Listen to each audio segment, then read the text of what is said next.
fundamentalmente estacional. Enero es un mes en que finalizan campañas, sobre todo relacionadas con el comercio y la hostelería, y tradicionalmente es un mes de fuerte descenso. De todas formas, no podemos decir que haya sido un buen dato. Los 244.000 es una cifra peor que las de los últimos años. Buenas noches. Días después del acuerdo para la subida del salario mínimo interprofesional, malos datos en el empleo. Durante el mes de enero el paro subió 90.248 personas. El número de personas que hacen cola en las oficinas de desempleo se sitúa en los 3.250.000. Se trata de las peores cifras en este mes de paro del año 2015 y de afiliación desde 2013. Estos malos datos ponen en entredicho todas las medidas laborales que el actual gobierno está llevando a cabo. Las cifras de empleo coinciden con el Consejo de Ministros en el que el gobierno de coalición de Pedro Sánchez ha aprobado la subida del salario mínimo hasta los 950 euros mensuales tras un acuerdo con la patronal y los sindicatos. Peor arranque de año desde el 2013 y economistas y expertos miran a la anterior alza salarial. Con esta subida de salario y la más que segura derogación de la reforma laboral, la máquina de destrucción de puestos de trabajo se pone en marcha.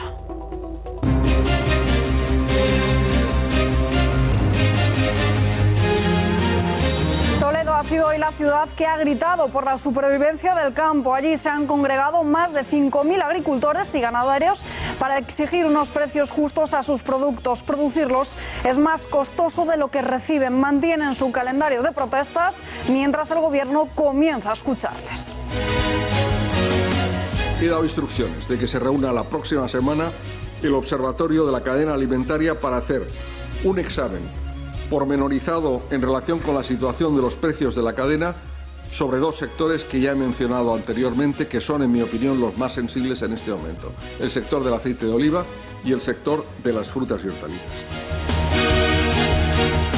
Quedan 2 días para que Pedro Sánchez se vaya a Barcelona y se reúna con Quim Torra. El separatismo ya ha adelantado cuál será una de sus exigencias: la figura del relator, también conocida como mediador internacional. Mientras el todavía dirigente autonómico agita antiguos fantasmas del pasado, el Ejecutivo ofrece diálogo.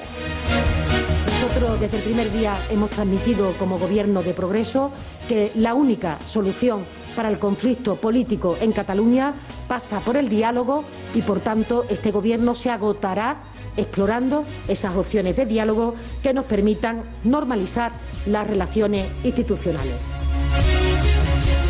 La CUP hará pellas en el Congreso. Los 2 diputados antisistema no acudirán a las sesiones de control, a los plenos que se celebren en la Cámara Baja. Solo lo harán si es para hablar de presupuestos o para cuestiones que tengan que ver con Cataluña. Eso sí, seguirán cobrando su sueldo íntegro. Ciudadanos va a presentar un escrito en la mesa para que se quiten las retribuciones de los parlamentarios de las CUP. Son personas que se aprovechan de nuestras instituciones, que se presentan a unas elecciones democráticas cuando no creen en la democracia. Estados Unidos activa una alerta sobre los ataques sexuales en España. La advertencia se produjo ayer, avisando a todos los ciudadanos que vengan a nuestro país que tengan cuidado y que cuenten con un abogado. Critican también el protocolo que se sigue para hablar con las víctimas. 4 de febrero, Día Mundial contra el Cáncer, una jornada para concienciar y movilizar a la sociedad sobre la prevención y control de esta enfermedad. El cáncer es una de las principales causas de mortalidad a nivel global. Cada año mueren en el mundo cerca de 10 millones de personas. También es un día para decir que sí se puede ganar la batalla. La supervivencia se ha duplicado en los últimos 40 años. Ya supera el 55% de los casos en hombres y el 61% en mujeres. La cifra de víctimas del coronavirus continúa su escalada en China. Ya son 425 los muertos por este brote. Los infectados son 20.400 personas. Se trata de 3.000 más que este lunes. El gobierno español ha creado un comité de coordinación ante este virus, mientras que la embajada de China ha pedido que no se discrimine a la población del país que está en España.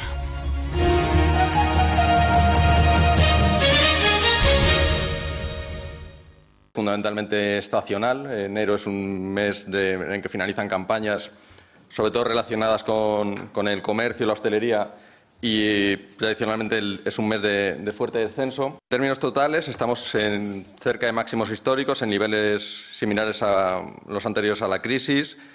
Llevamos desde marzo con más de 19 millones de ocupados. De todas formas, no podemos decir que haya sido un buen dato. Los 244.000 es una cifra peor que las de los últimos años. Peor enero para el empleo desde que finalizó la crisis. El número de parados registrados en las oficinas de los servicios públicos subió en 90.248 desempleados en el pasado mes de enero. Se trata del mayor repunte en este mes desde el año 2013. Lo analizamos con el periodista y director de Pulso Económico, con Xavier Ocajo. Xavier, muy buenas noches. Buenas noches, Alba. ¿A qué se deben estos malos datos? ¿Es la economía o son los errores del gobierno de Sánchez? Es una mezcla de ambos factores. La economía está claro que se ha desacelerado y así lo demuestran los datos de empleo, y luego hay un efecto que no pueden negar de los aumentos del salario mínimo interprofesional sobre el empleo. Lo vemos en dos gráficos. El de los 90.000 nuevos parados en enero. Eso nos lleva al año 2008. Es una tragedia porque volvemos a las andadas de perder y perder y perder empleo mes a mes. Y sobre todo hay un dato muy preocupante, el de afiliados a la Seguridad Social. Ahí nos despeñamos, 245.000 menos. Y algunos recordará que en diciembre hubo un efecto rarísimo de un aumento de cotizantes a la Seguridad Social en 250.000. Bueno, pues eso fue un maquillaje para que las cuentas redondeadas a final de año le salieran al gobierno como quería. En enero han aflorado esos que dejan de ser cotizantes a la Seguridad Social, 245.000 menos. Mira tú qué casualidad, ¿eh? Cómo coinciden los números. Y eso pues nos lleva a los años 2013. Y bueno, algunos lo recuerdan como años malos y estamos en donde estamos. Y está claro que tienen que reconocer no solo que son unos malos datos, que ya lo han reconocido, lo hemos oído antes, pero que hay que tener en cuenta esos aumentos de salario mínimo interprofesional. Hoy inauguramos los 950 euros y los planes del Gobierno de la rebaja de la rebaja de los planteamientos de la reforma laboral del PP y, por otro lado, la afectación que tiene sobre el empleo estos aumentos del salario mínimo son más que evidentes, y ahí están los datos, ahora ya incontestables, del mes de enero. Gracias, Xavier. Muy buenas noches. Menos puestos de trabajo y con un mayor sueldo. La subida del salario mínimo es, a consideración de muchos expertos, la raíz del problema de los malos datos de empleo de enero. Un alza que los sindicatos aplaudieron hace unos días y que ahora ven cómo empieza a castigar al trabajo. Comisiones Obreras y UGT se han mostrado pesimistas con las cifras de enero, aunque para los sindicatos la responsabilidad es de la reforma laboral del PP. Lo que se esconde detrás es que la falta de compromiso de los empresarios con la calidad del empleo. Los contratos que se realizan y en los cuales ya no hay son contratos temporales, muy precarios y con una alta rotación. Tenemos que recordar que anualmente más del 38% de los contratos que se hacen son contratos de muy corta duración. Esto se lo permiten a los empresarios la reforma laboral, que ha facilitado el despido y que ha hecho que las condiciones laborales se precaricen. UGT exige que se repongan los derechos de los trabajadores, derogando la reforma laboral en su totalidad, que solo ha servido para precarizar las condiciones de trabajo de los trabajadores españoles. Además, hay que intensificar la lucha contra el fraude y ya comienza a ser urgente el aumentar la protección a los desempleados en nuestro país con decididas políticas activas de empleo. La reforma laboral del 2012 es una cuestión que el Gobierno pretende derogar, haya o no haya pacto con el ya conocido como diálogo social. Desde el Partido Popular continúan defendiéndola y anuncian que van a presentar un plan B a la misma para aupar al empleo. Para Ciudadanos, las decisiones del Gobierno tienen naturaleza populista y barajan como imprescindibles pactos de Estado. Bueno, que hacen falta reformas de Estado y no soluciones populistas, y yo creo que con este Gobierno no vamos a poder tener ni consenso ni reformas de calado y de Estado para los próximos años, lamentablemente, pero bueno, nosotros lo seguiremos intentando desde la oposición. El Gobierno evidentemente no está prestando atención a los signos de desaceleración, de ralentización que se están acumulando.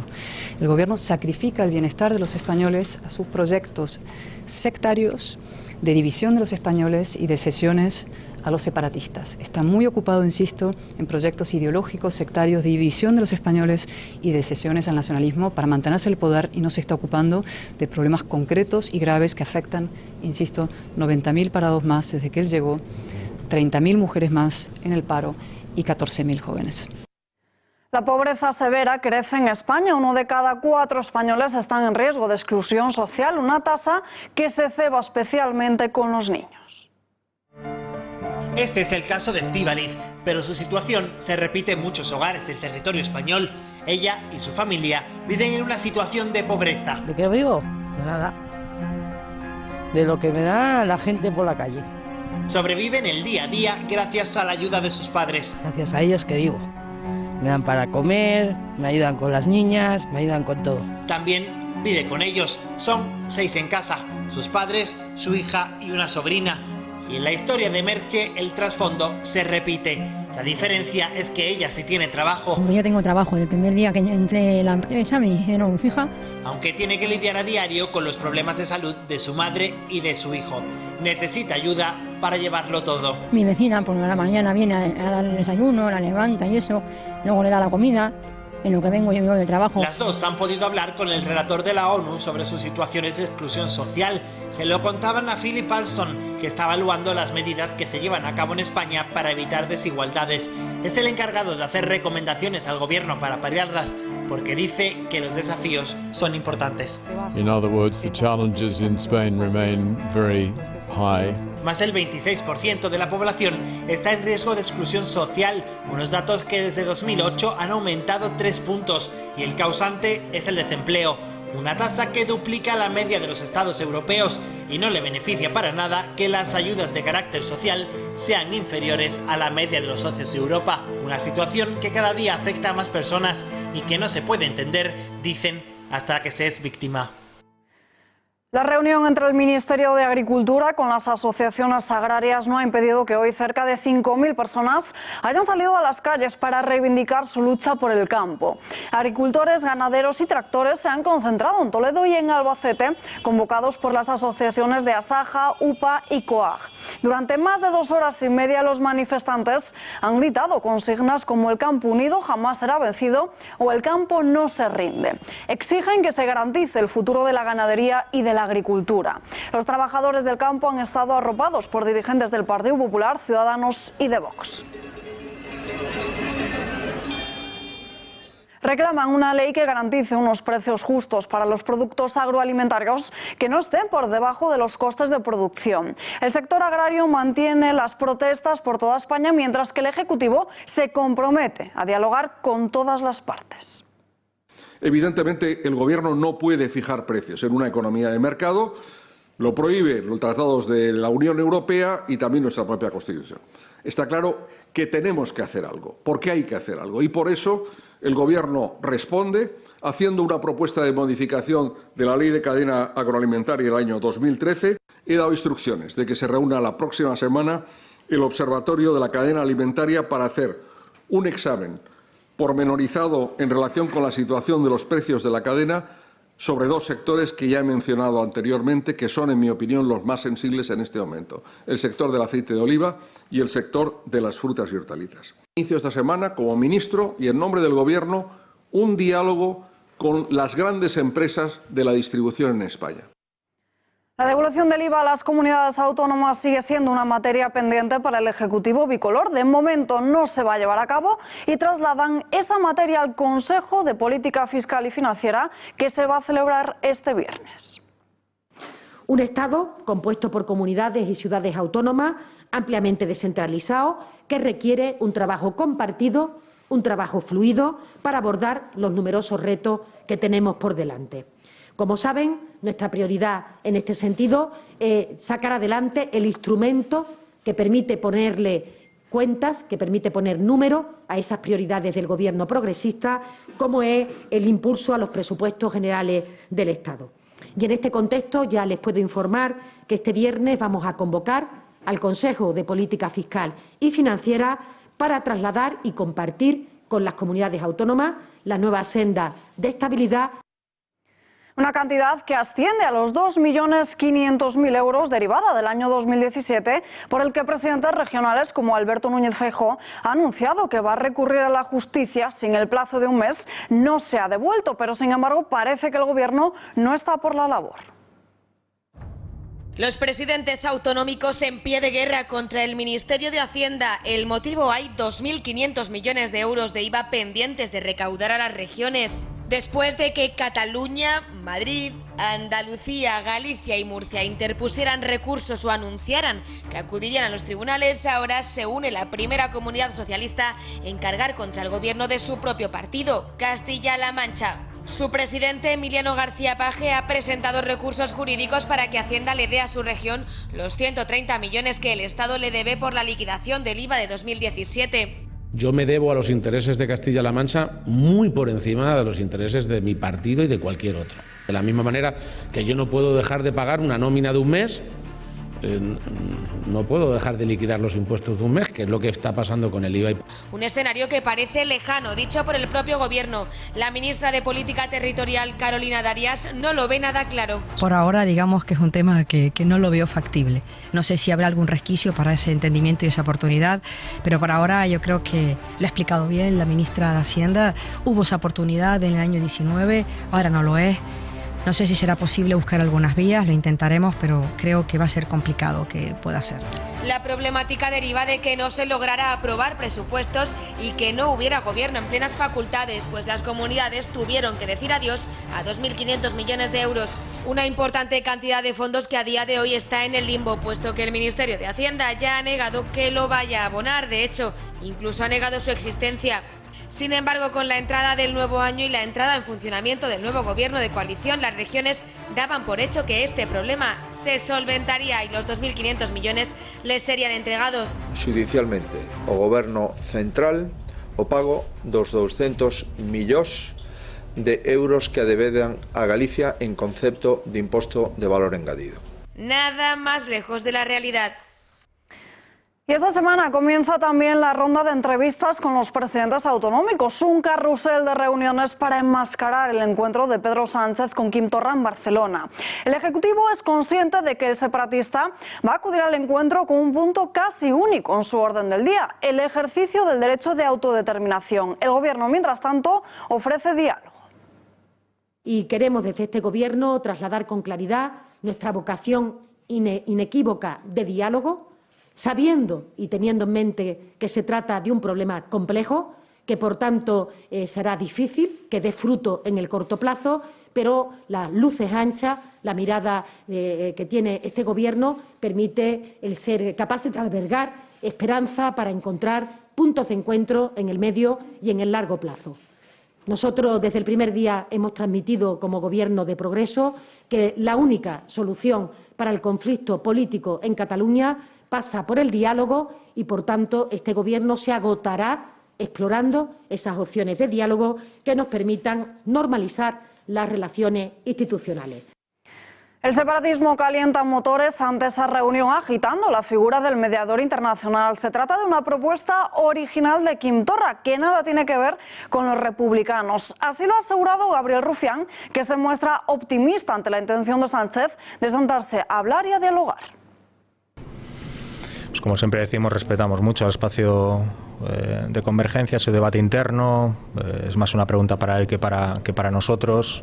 Nosotros ya vemos muy positivo que haya un espacio de política, de diálogo, de palabra, más allá de lo que veníamos viendo en los últimos tiempos, y me quedo con eso, más allá de lo que cada cual proponga, que me parece bien. El fantasma del mediador internacional vuelve a nuestros días después de que lo hiciese ya hace un año. También conocida como figura del relator, esta exigencia nació cuando se retomó el hilo conductor de Pedralbes para que Pedro Sánchez pudiese cumplir con sus propósitos. Para aprobar los presupuestos generales del Estado en 2019, los de Pedro Sánchez aceptaban la figura de un mediador, como solicitaban los independentistas. Pero a Carmen Calvo no le gustaba esa denominación. Para ella era un simple coordinador. No hacen falta mediadores. ni para el Gobierno ni para el Partido Socialista. Era en febrero del año pasado la clave para negociar con los separatistas, una figura que intercediera entre los dos gobiernos, el central y el autonómico. Eso sí, la vicepresidenta lo alejaba de las negociaciones y lo limitaba a tomar notas. Si acaso alguien que pueda tomar nota, que pueda convocar, que nos pueda coordinar, porque serán evidentemente diferentes partidos, pero no hacen falta mediadores. Un detonante que puso fin al gobierno de Sánchez y nos llevó a elecciones. Pero la figura del mediador ha vuelto a resurgir de nuevo en febrero, un año después. Meritxell Budó, la consejera de Presidencia y portavoz del gobierno catalán, lo exigía ayer por su desconfianza hacia el Partido Socialista. Quería que esa figura estuviera presente en la mesa de diálogo que se va a poner en marcha, pero hoy ya ha suavizado sus exigencias. Ahora no pide mediador, solo garantías. Desde el Govern de Cataluña, y siempre lo hemos manifestado de esta manera, esta voluntad de diálogo sin limitaciones de contenidos, por lo tanto, sin vetos y con garantías de que todo aquello que se acuerde en la mesa pues pueda ser, digamos, ejecutado. A los del PSOE, cuando se les preguntaba esta mañana por esa figura del mediador, respondían así. Eso creo que ya es una fase, si me lo permite, si quiere incluso superada. Nosotros tenemos claro que lo que tenemos es que sentarnos con, en este caso, los representantes de la Generalitat de Cataluña. Unas declaraciones que hacen pensar que ese perfil no va a existir. Todo apuntaría a una mesa de negociación directa cara a cara entre ambos ejecutivos. Habrá que esperar entonces para comprobar si habrá mediador, intermediario, conciliador, relator o como quiera denominarlo Carmen Calvo.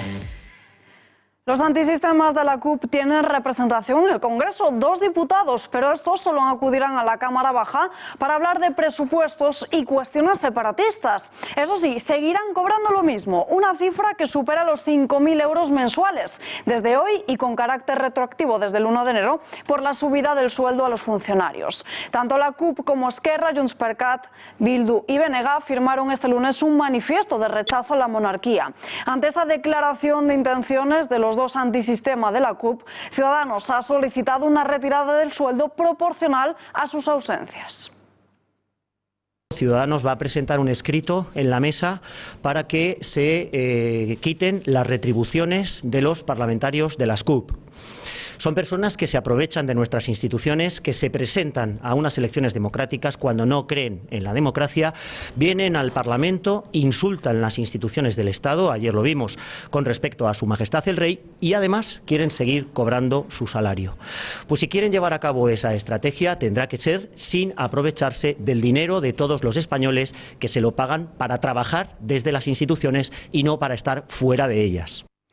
Estados Unidos ha lanzado una alerta sobre ataques sexuales en España. La advertencia está activada desde este lunes 3 de febrero y en ella se aconseja a los estadounidenses que visiten nuestro país tener precaución y contar con un abogado. El documento asegura también que el Ministerio de Interior español informa de un aumento constante en el número de agresiones sexuales a nivel nacional en los últimos 5 años y asimismo un repunte de las agresiones sexuales contra jóvenes visitantes y estudiantes de los Estados Unidos en toda España. El ministro consejero de la Embajada de Estados Unidos reclama al Ejecutivo de Pedro Sánchez una mayor atención y mejor a todas esas jóvenes que denuncian haber sido víctimas. Aseguran que se las cuestiona y menosprecia con preguntas como si han bebido, si han consumido droga o sobre si su seguro cubre una violación. Hablamos de estos y otros asuntos con Serafín Giraldo, portavoz policial de UFP. Serafín, muy buenas noches. Hola, muy buenas noches. ¿Está justificada esa alerta de Estados Unidos? No, desde luego que no, y si está justificada debería ser para el propio país de Estados Unidos. ¿Por qué? Te lo digo además con estadísticas. De cada 100.000 personas en Estados Unidos hay unas 93, de 90 a 100 violaciones. De cada 100.000 personas en España existen 3-4 violaciones. Y con respecto a Europa, España es también uno de los países más bajos con tasa de violaciones. Tenemos unas 2.000 en España, es verdad que han aumentado, pero frente a las 10.000 de Francia la diferencia es bastante grande. ¿Cuál es el protocolo que se sigue aquí en nuestro país para identificar a una víctima? Es sencillo. Una persona cuando se presenta en dependencias policiales y además denunciando un delito de agresión sexual tiene unos derechos especiales. No es lo mismo denunciar un robo con fuerza, por ejemplo, que denunciar un delito por agresión sexual. Esa víctima recibe una atención especial de un grupo especializado, que es la UFAN. Ese es un grupo muy especializado, además tiene conocimientos de trata y demás, de trata a víctimas me refiero.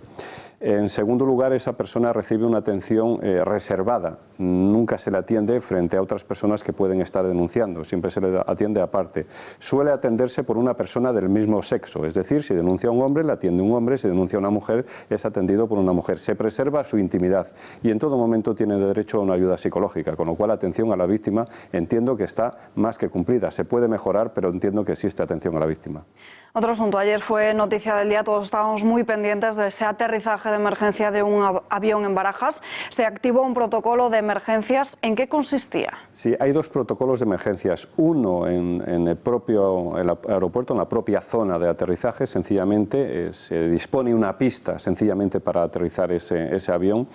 Y ahí tienen que estar presentes, en primer lugar, la Guardia Civil, la seguridad privada del aeropuerto, que es la que establece una zona de seguridad, un cordón de seguridad, y luego tienen que estar bomberos también para cualquier incidencia, para cualquier incendio que pueda producirse, y desde luego servicios sanitarios. También se dispone de hospitales para caso de que haya personas heridas. En segundo lugar, también, y eso no nos podemos olvidar, hay un protocolo que se activa dentro del aeropuerto, un protocolo de ayuda y atención a víctimas, familiares, posibles víctimas, familiares de posibles víctimas, y ahí también hay una zona reservada dentro del aeropuerto.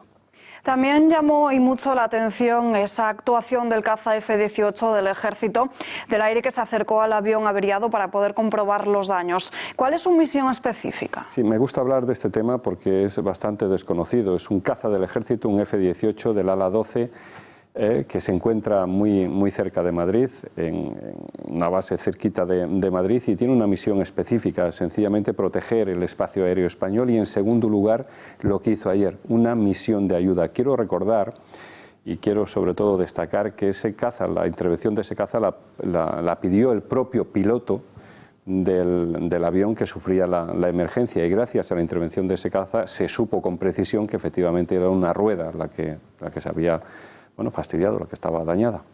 También ayer, horas antes de este incidente, hubo un problema con unos drones en el aeropuerto de Barajas por el cual se cerró el espacio aéreo durante cierto tiempo. ¿Cómo está esta investigación? ¿Se ha detenido ya alguna persona responsable de estos drones? Claro, hay un problema con el tema de los drones. Es que todavía, aquí sí que tengo que decirlo, la legislación no está muy avanzada. Es un hecho nuevo que tenemos los drones en España. La legislación es del año 2017 y supongo que hay que mejorarla. Sí, se está investigando, la investigación no ha concluido y se tienen a varias personas identificadas en la zona de Paracuellos. Todavía no hay ninguna detención y dudo que pueda haberla, porque al final esto posiblemente quede en un tema administrativo, es decir, estas personas estaban volando un aparato sin las autorizaciones administrativas y fuera del lugar correspondiente.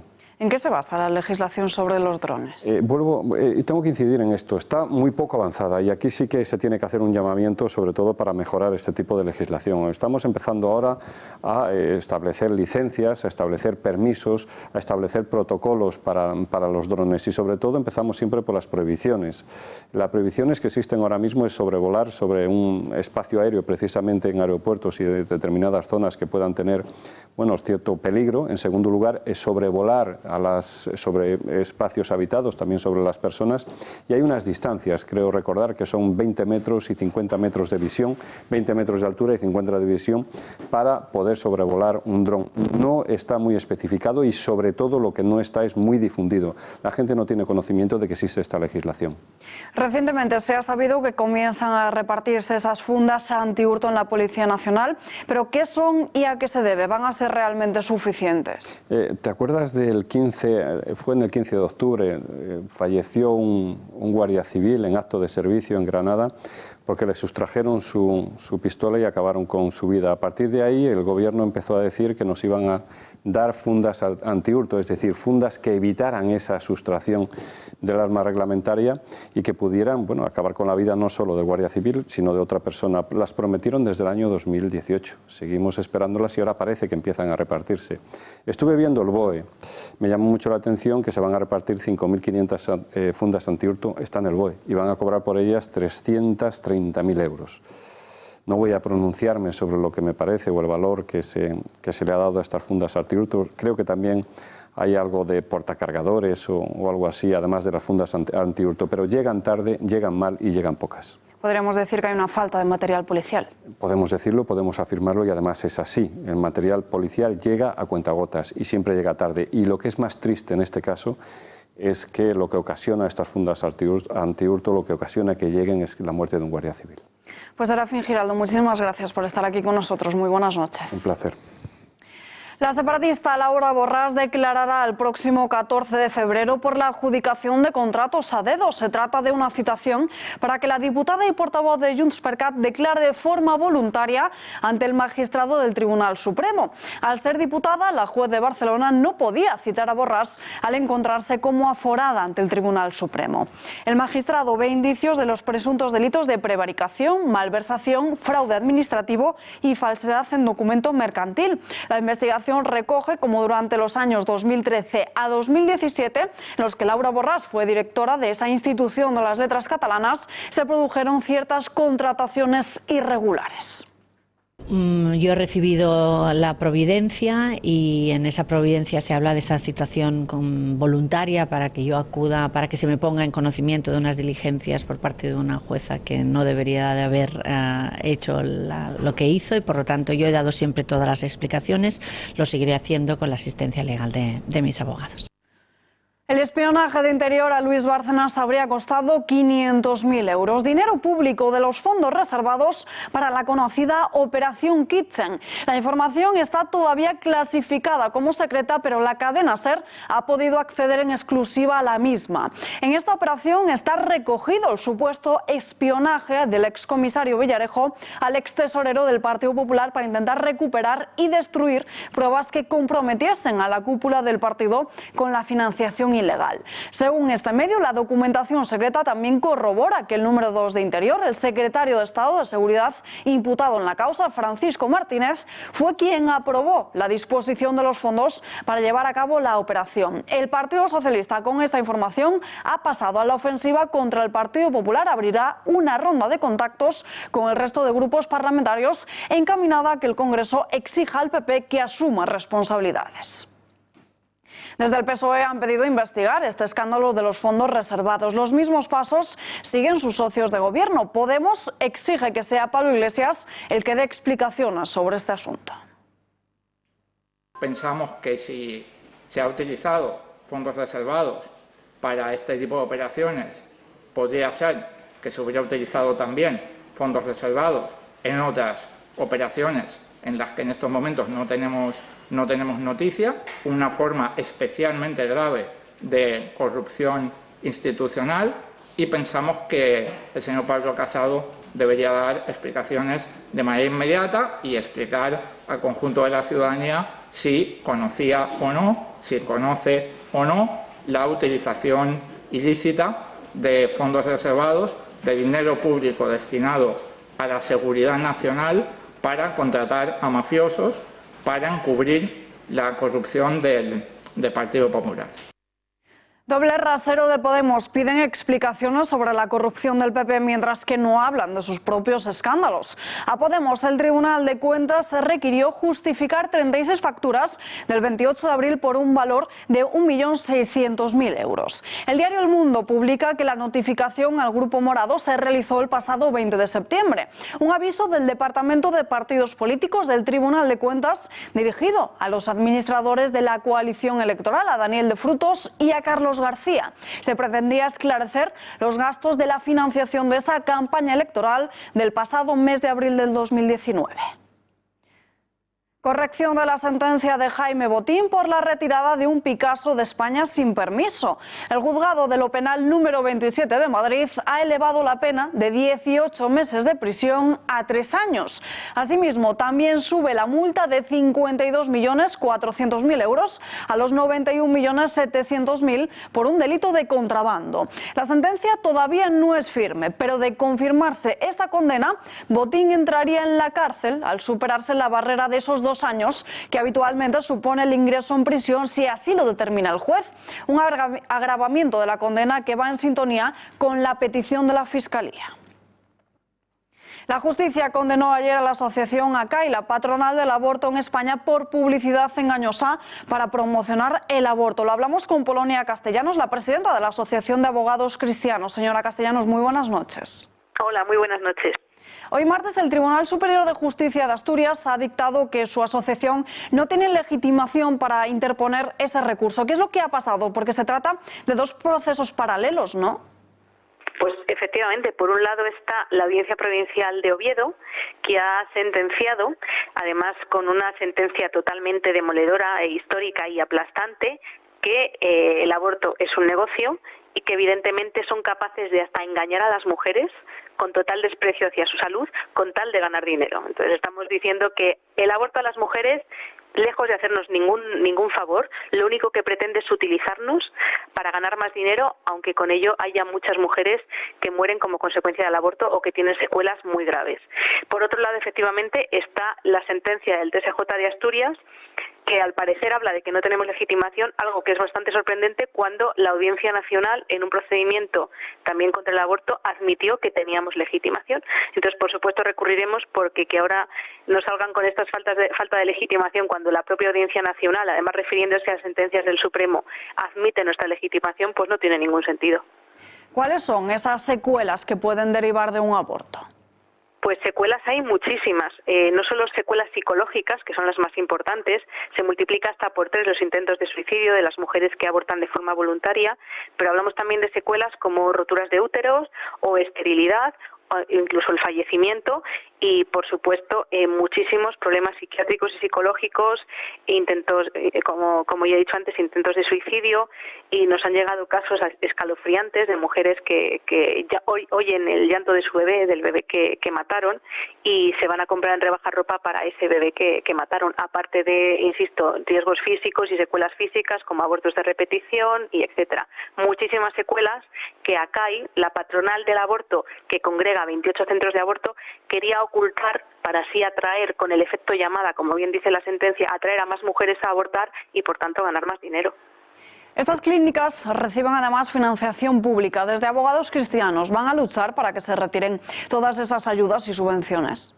Efectivamente. Por supuesto que una sentencia tan demoledora que admite que la patronal del aborto lo único que hace es mentir a las mujeres para ganar más dinero y poner en riesgo su salud, no puede seguir recibiendo dinero de los impuestos de todos los ciudadanos. Entonces lo que vamos a pedir es que a estos 28 centros que pertenecen a CAI se les retire de forma inmediata cualquier tipo de subvención pública o de concierto. Por otro lado, también hacemos un llamamiento a todas aquellas mujeres que, como consecuencia de estos engaños y de estas mentiras del aborto, han abortado y han sufrido secuelas, que se pongan en contacto con la asociación para reclamar daños y perjuicios por, insisto, estas mentiras y esta mafia que es el negocio del aborto. Otro asunto, Compromís ha pedido a Pedro Sánchez que no se retire, que se elimine esa asistencia religiosa de los hospitales. A través de su asociación han llevado a cabo una petición en su página web para que esto se produzca, para que esto se lleve a cabo. Por supuesto, que es que además es un derecho constitucional. Lo que pasa es que ahora están intentando pisotear nuestros derechos constitucionales y nuestros derechos fundamentales. Hacía unos días era la ministra la que quería pisotear el derecho de los padres a educar a nuestros hijos. Ahora, bueno, hace unos días también es Compromís el que quiere eliminar la asistencia religiosa y el derecho a la libertad religiosa que tenemos los católicos. Entonces no vamos a consentir ni vamos a permitir que ni este gobierno, ni sus socios de gobierno, ni nadie limite los derechos fundamentales de los católicos. Polonia Castellanos, muchísimas gracias por atender a nuestra llamada. Muy buenas noches. Gracias a vosotros. Buenas noches.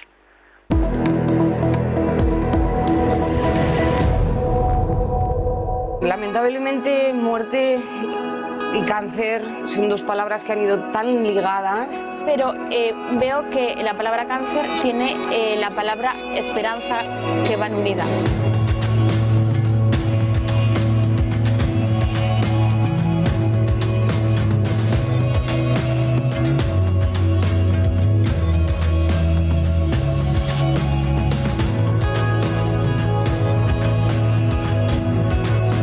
Que lo llaman de otra manera para intentar disminuir su propia ansiedad sobre la enfermedad. Cuando lo nombro, pues puedo avanzar y puedo decir qué hago con lo que me está pasando. Y ya va haciendo que la sociedad cambie poco a poco y definitivamente.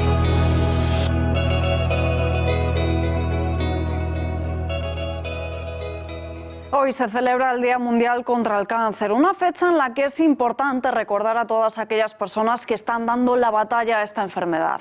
Las cifras del cáncer en España hablan de que este año 300.000 casos nuevos serán diagnosticados, pero aún así la supervivencia sigue al alza y cada vez son más los que logran ganar esta guerra.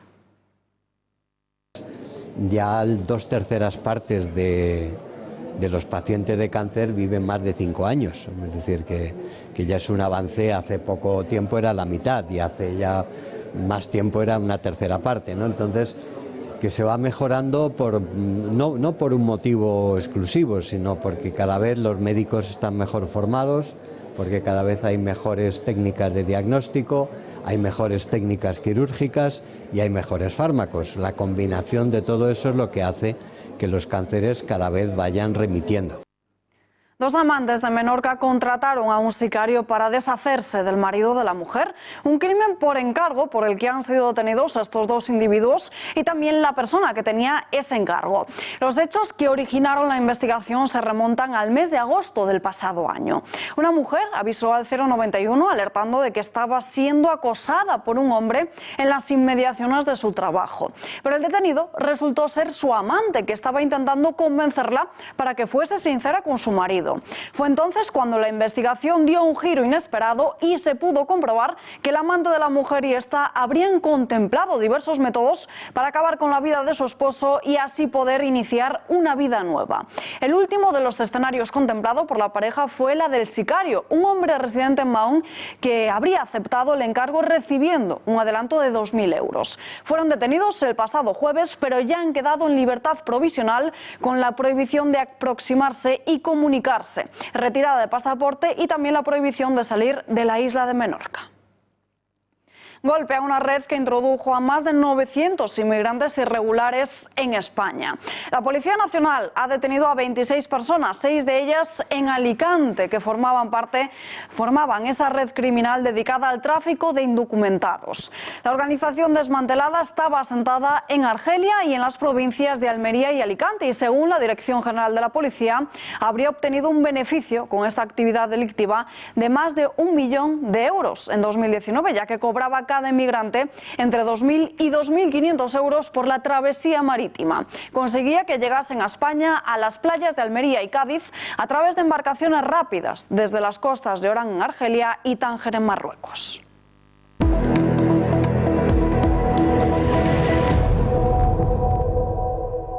China supera los 400 muertos por el coronavirus. Aquí en Europa, Alemania se ha convertido en el país con más casos tras confirmar que son 12 las personas infectadas por la neumonía de Wuhan. La Embajada de China ha hablado sobre los miedos y los bulos más extendidos sobre este brote. Han hecho un llamamiento para evitar la discriminación. Alberto Soto, muy buenas noches.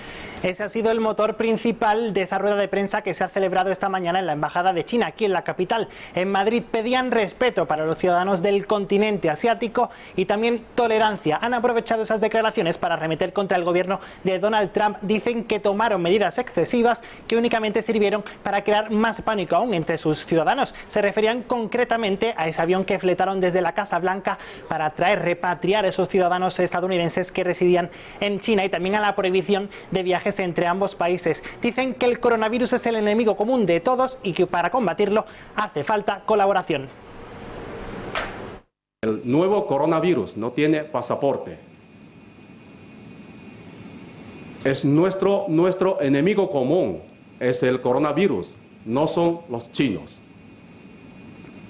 Queremos invitar al público español a perder su preocupación, porque la mayoría de los ciudadanos chinos que acaban de regresar de China a España están muy conscientes de los posibles riesgos de contagio.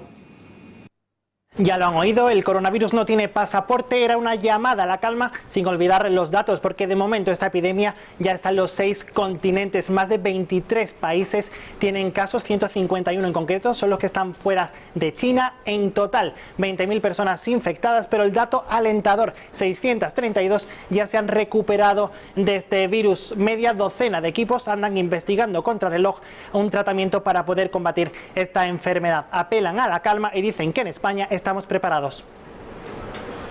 España está bien preparada ante el posible brote de coronavirus en este país. Tenemos plena confianza en esta capacidad de España. Lo que sí es seguro es que el coronavirus ya está afectando a las bolsas, a los mercados y también a la economía china. Dicen que cuando pase esta epidemia van a poner en marcha una serie de medidas para volver a levantar esos mercados y esos datos. Esperan que sea de momento algo temporal. Naturalmente, lógicamente, está causando impactos muy considerables a la economía de China. Sin embargo, creemos que estos impactos son temporales, y no pueden cambiar nuestro pronóstico optimista sobre el constante o el continuo desarrollo económico de China.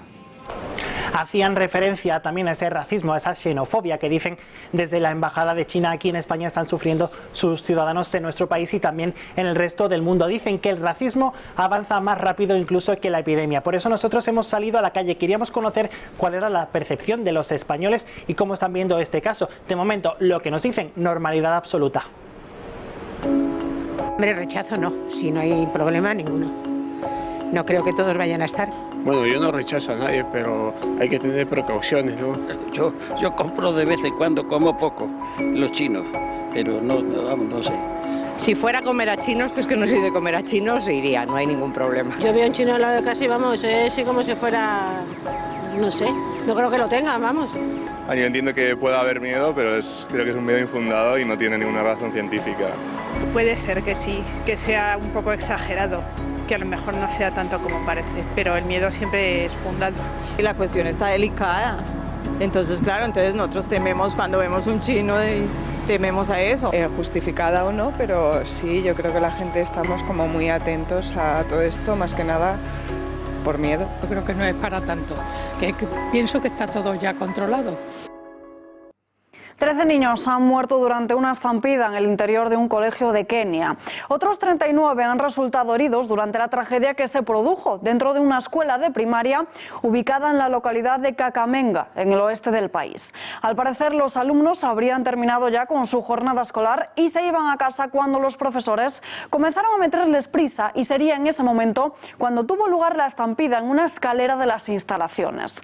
Los servicios de emergencia permanecen a esta hora en alerta por si se requieren nuevos traslados médicos. El estar pegados a una pantalla está provocando que nos perdamos muchas cosas que están pasando a nuestro alrededor. Algo similar ha sucedido en el Teatro de las Esquinas de Zaragoza. Lola Herrera ha abandonado el escenario ante un móvil que no paraba de sonar. Justo cuando llevaba media hora sobre el escenario interpretando la obra de 5 horas con Mario, comenzó a sonar un móvil. Sonó en varias ocasiones sin que nadie lo apagase, por lo que la actriz se bajó de las tablas. Nosotros nos despedimos ya, pero les dejamos como siempre con Tiempos Modernos y después El gato al agua. Gracias y muy buenas noches.